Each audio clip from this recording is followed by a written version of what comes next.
দর্শক, বেনাপোল সীমান্ত থেকে এ বিষয়ে সবশেষ জানাচ্ছেন সহকর্মী তামিম হোসেন সবুজ।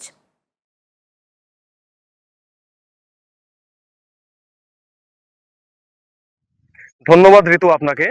বাংলাদেশ ভারত সীমান্তে দ্রুত কাঁটাতারের বেড়া নির্মাণের নির্দেশ দিয়েছে কলকাতা হাইকোর্ট।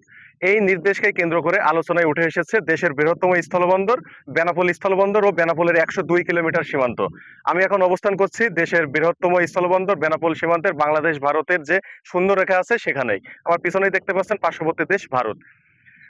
সম্প্রতি ভারতীয় হাইকোর্টের যে নির্দেশ আগামী ৪৫ দিনের ভিতরেই কিন্তু বিএসএফ কে তারা ভারতীয় সীমান্তরক্ষী যে বিএসএফ আছে তাদেরকে তাদের যে জমিগুলো আছে সীমান্তে সেগুলো অধিগ্রহণ করে কাঁটাতারের বেড়া নির্মাণের নির্দেশ দিয়েছেন এবং যে কারণেই কিন্তু আমাদের বর্ডার গার্ড বিজিবিরাও অনেক সতর্ক অবস্থানে আছেন।